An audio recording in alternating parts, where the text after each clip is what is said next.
Good afternoon, everyone. Welcome to Cherokee High School Football Fieldhouse. You're watching SteveMajorSports.com/live, and this is the Josh Shaw Football Show. Welcome, Coach. Thanks, man. Good. Hey, man, we want to give a shout out to Veterans Day. We want to welcome and thank all of the veterans who've come before us and gone after us, and we'll continue to keep our country free so we can play football and talk on a show and play all kinds of sports and go to school and just do a normal day life and keep us safe. Absolutely, man. We never can recognize the veterans of our country enough. I had a flag that honored my father, but it was way too big to put here with the helmet in honor of my father, Charles Stephen Major, who served in U.S. Air Force, Master Sergeant, 22 and a half years. So I'm thinking of him this day as well. So we're going to get into the show, but I'm going to also go over our sponsors. That's Kenton Tire and Wheel, Green Heating and Cooling Incorporated, Northside Orthopedic Surgeons, Georgia Physical Therapy, Mouse Tales Travels and Celebrated Vacations, Titan Pest Solutions Incorporated, the Wallace Financial Group, Greg Elwell Family Dentistry, and Daniel Lawson Pest Control, Clayton Feed Farm and Home Store, and their children's ministry, HACministry.com, and Xerox Photography. And don't forget, Steve Major Sports is in partnership with PrepWorld.us. They're in Atlanta, in Baton Rouge, or New Orleans, and other major markets. You can go on the website and you find out what the top 10 football teams in the Atlanta area is, prepworld.us. So, Coach, you got some players you want to recognize, players of the week? Absolutely. We got co-offensive players of the week this week. Keith Adams Jr., who continues to have a stellar season for us. He's about 35 yards short of 1,000 yards on the season. Yeah. He had 153 yards on 18 carries and 3 touchdowns. Tremendous game out of him. His last TD went for 44 yards. Also says a lot, too, about our offensive line and them opening up holes. So for him as well. And then other co-player of the week was Devin Ellison. Had his biggest game of the season, had 7 receptions for 111 yards, actually had 78 more yards that were on receptions that were called back on penalties. So hate that we've negated some of those big explosive plays, but Devin really had a great game. And it's great to see him back on track just before the playoffs get rolling. So and then defense was AJ Perales. AJ had double-digit tackles and continues to be a leader in our secondary for us, and did a tremendous job. He also had 2 really big hits during the game on a couple of big plays too. So special teams player of the week, Brayson Parker. Brayson's our starting middle backer, and he keeps piling up tackles every game. A lot of it is coming on special teams, and this is his 2nd game in a row. He's had at least 3 tackles on special teams. So and it says a lot too when you're a starting defensive player, but yet you go on kickoff and punt and you're still busting your tail down there to go make plays. So tremendous example too for our young players. A little bit thing about Brayson. His grandmother texted me before the game and said, "Are you calling the game?" I said, "Yes, ma'am, I am." And then when he made those nice plays, I shouted out to her. There we go. Yeah, he's had a tremendous season for us. Scout team player of the week is one of our sophomore wide receivers, Adam Folan. He has a tremendous week in and week out. Really excited about him moving through our football program. And then our nose guard, Asher Allred, who got played a little bit against Lassiter last week, but then also does a tremendous job too.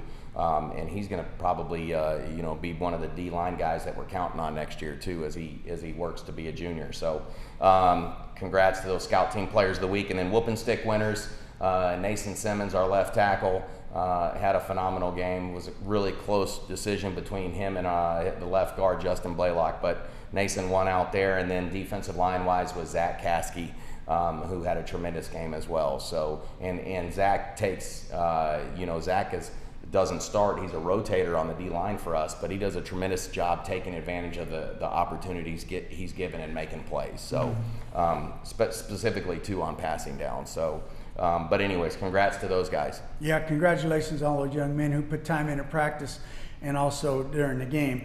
Coach, you beat Lassiter Friday night, but I want to get right into it. We're not going to cover Westlake, who you're going to play now, but you've won. You're going back-to-back playoffs. Yes, sir. And it's the first time, 3 times Cherokee in their school history has gone back-to-back 3 times. And then you mentioned something else before the show. What was that? Well, it's our 10th playoff berth in playoff 64 years. So, and then we've went to 3 out of the last 4 years. So, and really want to give a shout out, Steve, to our senior class. You know, these seniors 2 years ago were a part of the 0-10 season, and for those guys to have back-to-back playoff berths as a junior and a senior really says a tremendous. Says a lot about their character and their work ethic and the fact that they wanted to, our hashtag this year has been winners win, and that was created because we wanted to get to back-to-back playoff bursts. So playoff bursts here have been hard to come by throughout the years, but the fact that we've made it 3 out of the last 4 years, really testament about where our program is at right now. Absolutely. So if you take last year and this year, beginning on a Monday when you know you're going into the playoffs, there's going to be celebration, there's going to be all kinds of things going on this week. Are you going to do anything different that you did last year at this time versus this year? Last year we were getting ready to go down to Lowndes in that buzzsaw, and that game was over quicker than before us leaving Cherokee County. But anyways, it was a tremendous experience. Our kids, it's just, we try to make all of our trips as first class as possible and make it the best experience possible. So, we feel like the Touchdown Club feels like it's an opportunity to spoil our kids in the playoffs. So we'll take some charters this week down to Westlake. We'll get out of school a little bit early. I know the administration, they have all the students sitting out front. So we hope that we're doing this for more than one game. But, as far as the weekly schedule goes, we'll watch a little bit more film, especially this time of year. We're really beat up. We didn't lift this morning, and we've lifted majority of Mondays, but we've kind of tailed off the last couple and really dove into Westlake after we watched our Friday night game. So this morning to get a head start, and we'll watch a little bit more film this week. The one thing we did have to make an adjustment on is it's supposed to be about 20 degrees for our AM practice on Wednesday, so we're moving that to the afternoon. Yeah. So smart. Don't feel like we're going to get anything positive done when it's 20 degrees outside at 6:30. So. Yeah. Okay, so you won the flip, you took the ball, and then 1st and 10 from the 20-yard line, Adams Jr. for 8 yards, A.J. Swan to Devin Ellison for a new set of downs at the 30, Adams Jr. for a strong 10 yards for another first down at the 40, but then you go incomplete, no gain, incomplete, and then you're punting. Yeah, really stalled out on the first drive there, was hoping that we would be able to take it down the field and kind of set the tempo, but ended up getting stopped there and having to punt. So and then going out and playing defense, which that series did not last long. Yeah, no, it didn't. And so I want to say something about Brady Boker. He had 2 44-yard punts. That young man has really been improving. Oh, absolutely. The entire season. Yeah, we give out these little Bushido headbands for big-time special teams plays, and I think Brady's on like number 14. So I'm going to have to raise the punt average next year because he's tagging it. We have a 35-yard punt average. If you average that for the game, he gets a Bushido and a sticker for his helmet, and he's hitting that every single week. So we're going to have to bump that up next year. But he's doing a tremendous job too, and he nailed the 48-yarder coming out of our end zone. And he hit a bomb. I think it was the second quarter. That was awesome. But he's flipped the field considerably. Plus, he's got about 10 of them inside the 15-yard line. Right. So Lassiter sets up the 26-yard line, incompletion, and then that man from the linebacker position, Ty Swanson, makes a dive and interception. Yeah, great play by Ty, our outside backer. He hasn't had a pick since the Kennesaw Mountain game, so. But they try hitting a little inside slant, and Ty does a great job picking it up and running with it, making a great play. So, and I love seeing his celebration when he gets excited running off the field. So, yeah, I made the comment. I said Ty's really happy about that when he's jumping up and down and celebrating. He almost throws down the football so fast it makes you wonder whether or not he even caught it or not. So, but anyways, it definitely, the games that we've won this season, we've created turnovers, so that was a good sign right there that we got it on the first possession. So it didn't take very long. In the first play, Swan hits Patrick Dolan in the end zone for 26 yards, 24-yard touchdown strike. Majangos hits the extra point now at 9:03. You're up 7-0. That's we've ran that play probably 4 or 5 times this year, that same exact play. We do it off of kind of a smoke and mirrors with some motion. and we've dropped it every time.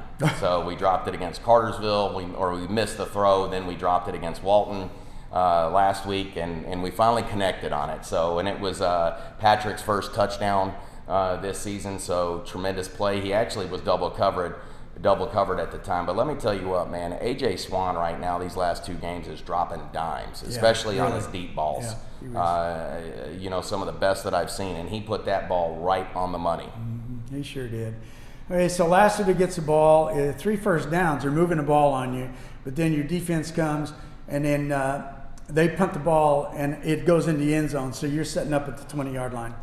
Yeah, I mean, it took a little bit of time to get settled in defensively there, and we were having a few mental errors, just being out of position, here and there on a few plays, and they did a couple of, they're well coached up too. So schematically, they put us in a couple of binds, and we had to make some adjustments to play. They started running the quarterback a little bit too. So, yeah. But eventually, defensively, we buckled down. That's the one thing, Steve, with our defense is we try to eliminate the big play, force people to earn it against us, which has been a real important. I mean, we feel like if we can do that defensively, we're going to be, in great shape. And our defense has just been so tough for teams to get lengthy drives on. They will usually end up making some plays throughout that, forcing some turnovers or punts. So then from the 20, it's Swan to Ellison for 13 yards. Now you're at the 33. A jet sweep with Harshaw gets 1 yard. But then a beautiful pass and catch from Swan to Brady Bulker picks up 19 yards. And now you're at the Lassiter 48-yard line. Yeah, once again, I mean, the passing game was working well, and offensively we're being able to execute and be able to turn out some first downs. So this is where you sort of go backwards. It's 1st and 10, and then there's a holding on a pass, puts Cherokee back into Lassiter territory. It's 1st and 20. Adams Jr. goes 6. Then Adams Jr. gets the left edge for a beautiful 19-yard run to get you out of that long distance. And now you're down to the Lassiter 35-yard line, and where it's 1st and 10. Yeah, and actually the holding call, I think, negated about a 41 or 42-yard pass play to Ellison. Inside the 5. Yep, so great play, and once again, another great throw to AJ, and that one doesn't count in the stat sheets, but we ended up holding, and it gets negated, but it was a beautiful pass play, and we end up getting it back down there and hitting Ellison again after a couple of really good Keith Adams Jr. runs. And then you just figured that one out. Had to Swan to Ellison, get you guys down to the 3-yard line, and Keith Adams takes it the rest of the way, just easy run off the left side. Good blocking by that left offensive line. Yeah, that's the side over there with Nason and Nason and Blaylock, and they've been doing a great job. The entire offensive line's been getting a lot better the last 2, 3, 4 weeks. So, but anyways, Keith, we get down at the 3. We got great chances of him getting it in the end zone. So I think he ended up. He's got 10 touchdowns on the season right now. So yeah, that's awesome. So Majangos hits the extra point. Now you're up 14-0. All right. So with 1:17 left to go, on the next possession, Lassiter goes 3 and out, and a tribute to your defense on that. Then with 1:17 left in the first quarter, the drive begins with penalties. After a penalty, it is 1st and 20. Now, I think I have this wrong because substitution infraction was later on in the second quarter. But anyway, there was a penalty, and now it's 1st and 25 from the 13-yard line. And a scramble by Swan for 8 yards ends the first quarter. Yes, sir. I mean, and once again, we had a couple penalties, kind of negated some positive plays there, and but we're up 14-0 heading into the second, and we have the ball. So.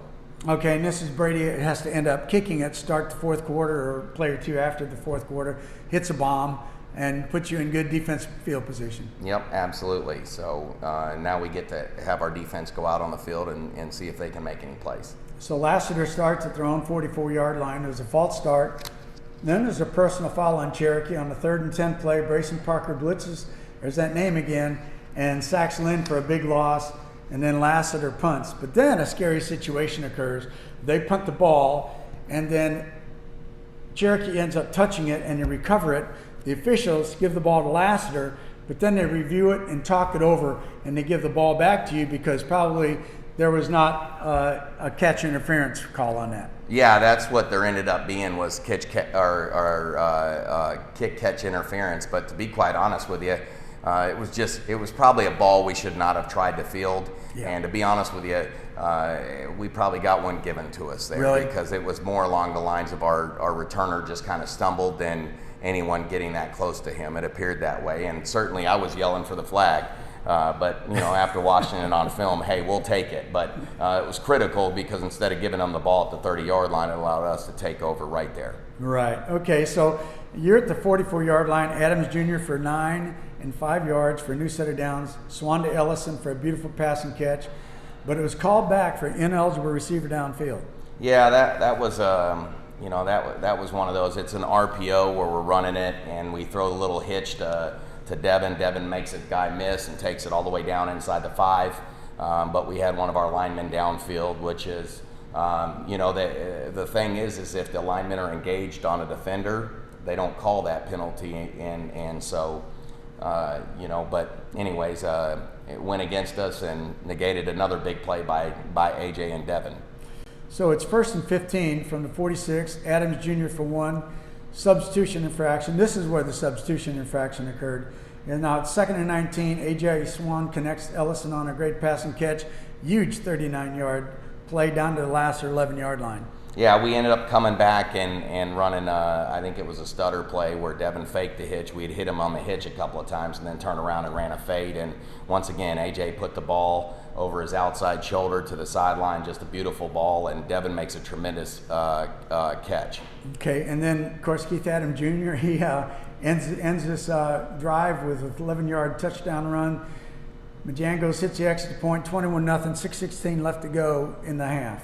Yeah, and at the end of the day, we're finally taking care of business and doing what we should do. Lassiter's Coach Tome has done a tremendous job there, but they've been struggling this year, and we're a team going to the playoffs, and we need to go in there and keep our foot on the gas. Right. Okay, so Lassiter's next possession, they get 3 first downs. They're moving the ball. Lynn is doing a quarterback run, and this nice running back, Shea Valencia, has a couple of good runs and first downs. But your defense stiffens, and 4th down incompletion, a great defensive play, and you get to take over with 1:35 left to go in the game with 2 timeouts still in your pocket. Yeah, that was a big play. Yeah. I mean, we ended up kicking a field goal as we get down there. We'll talk about that in a second, but like I said, they really schemed us up well and did some good things with their QB running, and they did it off of some influence stuff, which was breaking our rules on the reads that we make. But anyways, they did a really good job coaching it up and executing some plays and gaining some big chunks of yardage during on that drive before we eventually stop them on 4th down. So you're going to start from the 29-yard line of your own 29. Swan to Ergel, a pass and catch for 26 yards, puts the ball at the last of the 45-yard line. Adams Jr. for a big 13 yards with the ball now at the 32. Clock's moving, but I just mentioned you had the timeouts. 1st and 10, Swan is sacked for a loss of 6. You had to take a timeout. 2nd and 16 from the 38, Swan to Ellison pass for 10 yards, puts the ball at the 28-yard line. 3rd and 6 from the 28, a pass catch to Swan to Ellison for 7 yards. The ball is at the last of their 21, incompletion, then a timeout again, and then Swan to Ergel for a first down inside the 4-yard line. It looks like you're maybe going to knock it in the end zone, but now you're getting close to running out of time. I think there's 5 seconds left. Yeah, we did. We kind of ran the clock all the way down, but by the way, too, that was our first sack given up in 4 games. Wow. So, tremendous. Like I said, our great job by that offensive line. They've been getting better every game. So, and probably was a play that, AJ could have just thrown the ball away, but he's always trying to look downfield and make plays. So, but anyways, he makes a great pass to Devin, and then really, man, the one that was probably the best play of the drive was the pass to Ergel down to the 4-yard line. It was Landon was diving out of bounds, making a grab, and really a tremendous play by Landon and a well-thrown ball by AJ. So, but anyways, we get the clock stopped. We try running Keith down there, and I think we had 1 timeout left. We had to call timeout and then bring out the field goal team. Yeah, and so Majangos hits that field goal. Now you're up 24-0 going into halftime. You're feeling pretty good. Yeah, in the huddle during the timeout, our quarterback was trying to talk me into running one more play, and I'm like, nah, we'll just take the field goal here. So, But anyways, Luis has had a tremendous season for being a new kicker this year. I think he's 7-9 on field goals right now, and so we'll take the points there going into halftime. Yeah. Okay, so our halftime sponsors, Canton Tire and Wheel, Green Heating and Cooling, Northside Orthopedic Surgeons, Georgia Physical Therapy, Mouse Tales Travels and Celebrated Vacations, Titan Pest Solutions Incorporated, Wallace Financial Group, Greg Oil Family Dentistry, Daniel Lawson Pest Control, Clayton Feed Farm and Home Store, and the Children's Ministry, hacministry.com, and G-Rocks Photography. So at halftime, you're talking it up and say, hey, we got this far, let's keep it foot on the pedal. Yeah, we really didn't play a real clean first half. We had about 65 yards in penalties in the first half, and we were still, it's hard to convince teenagers that, hey, we're up 24-0, but there's still some stuff we really got to clean up, specifically before we head into the playoffs. So, but our penalties, in the first half of Lassiter and last week against Walton, we were over 100 yards, and that's something that really comes to negate drives and plays, when you get in the playoffs. We got to clean that up, but really just wanted to come out in the third quarter and kind of set the tempo and keep our foot on the gas and then get out of there and get ready for the playoffs. Well, you kick off the last, and then they go 3 and out. And after the punt, you set up the offense at your own 32. This begins a 6-play, 68-yard scoring drive where Swanda Ergel for 5, Adams Jr. for 6, and a new set of downs at the Lassiter 43-yard line. Swanda Ellison for 8 yards, Adams Jr. for 4 for a first down at the 45-yard line.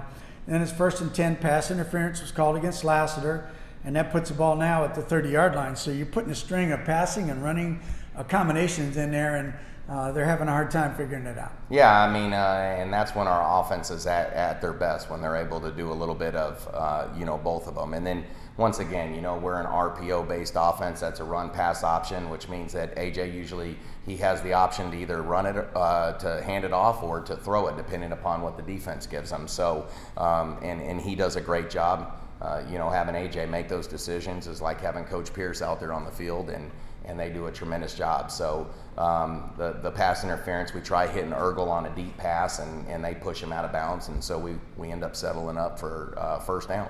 Yeah, so it's first down now from the 30, and it didn't take long for Swan to hit Adarius Harshaw on his 30-yard slant or post pattern for a touchdown. Yeah, it was a little bender route right down the middle, which Adarius is scored on repeatedly during this season. So, great ball by AJ and a great catch by Adarius, and once again, you're not going to catch him when he gets the ball in his hands. So 9:26 after the extra point, you're up 31-0, 9:26 left to go in the third quarter. And again, feeling really good. So Lassiter begins a 15-play, 90-yard drive. And again, Valencia running the ball, quarterback keep by Lynn, and some passes in there. The Cherokee stiffens on defense. Almost Nate Muse comes flying through, almost gets an interception. He hit one hand, didn't have enough chance to get the other hand on it. Yeah, they tried the old trick play. It was very similar to the same play that we ran last week and scored on at Walton, the old Philly special from the Super Bowl. Yeah. And Nate ended up getting a hand on it. I'll tell you what, if he catches that ball, I saw him coming out. He was going to take it to the house. So, a lengthy drive. That's the one series defensively we just did not play very well. They hit a big fade on us on that, for a long pass play of 35 yards, I think, and they really put together a 90-something yard drive for them. So now at the end of the day, we were able to buckle down there and try to force them to a field goal. Right. Okay. So after the kickoff, they do a little pooch kick. And Hayden Shockley makes a fair catch, which you guys have been coaching a lot. Yeah, we made some adjustments on that since the Walton game. Okay, so that puts you at the 30-yard line. Then Adams Jr. for 1, Swan to Shockley for 11, the ball at the 45-yard line. Adams Jr. for 11 with the ball sitting at the Lassiter 45-yard line. Then a gain of 11, and then Adams Jr. for a loss of 1, which he didn't have a whole lot of losses. Moves the ball back to the 45, incomplete on 2nd and 10. Adams Jr. bursts through the line and scampers in 44 yards for a touchdown as the quarter nearing an end. Yeah, great run play by Keith. He pops it outside, and there was no one there, Keith outran the safety to the end zone. Yeah, it was really not even a match as you looked at it from where we were. Yeah, I mean, as you know, Steve, we've got some tremendous athletes on offense that can take the ball to the house at any time. So was glad we were able to get Keith loose. Okay, and all of a sudden I lost my paper here. Okay, so in the fourth quarter, it ends the fourth quarter. Lassiter, they finally do get a march down and they score a field goal. That makes it 38-10. And that basically, that is the end of the game as far as 3:01 left. They score the touchdown. Some of your younger players during that drive get a chance to play, and you might want to mention whatever you want to do with the younger players. Yeah, I mean, that was the goal going into the game. We wanted to take care of business with the starters and then have an opportunity to get in some of our younger guys get in for experience. And anytime you got a game, where you have that opportunity and get those youngsters some playing time on a Friday night, and they put in just as much work as our varsity starters. So it's always great to be able to have them have that opportunity. Well, you finished the season 7-3 overall. Congratulations for that. And you finished in the region 3-2, 3-2. So now you're going to get ready to go on over to Westlake and play a number 1 seed out of 2-7A. And Coach May's team now, as you said last week, and we didn't know you were going to play them, just depending on how the dominoes fell. But, they've been playing some really tough opponents, and they're from a good program as well. Keith Adams Jr., his dad, I think, played at Westlake, right? Dad, yeah. And not to mention Cam Newton. Yep, no doubt. So, going to play Cam Newton's alma mater, and then like you said, Keith's dad played at Westlake before going and playing at Clemson and along with the Eagles. So it'll be an opportunity. I don't know if Mr. Adams is watching, but if so, I hope Keith gashes his alma mater. So, but anyways, they do a great job. This is their 6th region championship in a row. Oh my! I mean, so I think in 7A they've got the longest streak of consecutive region championships going. So.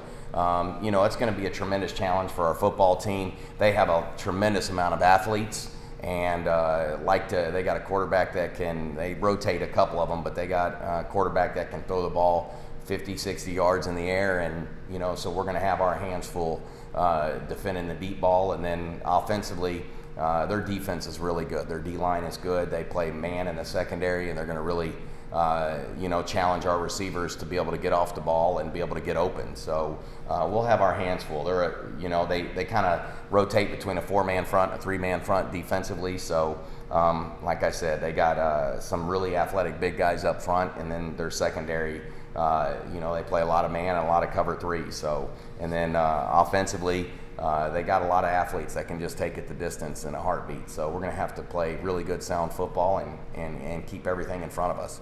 Well, certainly we want you to get over to Westlake to support the Warriors in this first round of the GHSA playoffs. I just got notification early this afternoon from the NFHS network. I will be allowed to broadcast that game over there, and I got to let the fans know there was a little controversy last year. If you watch the Warriors play football on the NFHS network, if you subscribe for 30 days, it'll be $9.99. If you do it by the month for X amount of months, it's $5.45. So this is not me, folks. This is the NFHS network. This allows me to call the games for Cherokee High School, and I'm so proud to be able to do that. Yeah, absolutely. We're very thankful that you have the opportunity and relationship with the NFHS to be able to do that. I had to pay $9.99 for the month just to watch the Roswell Walton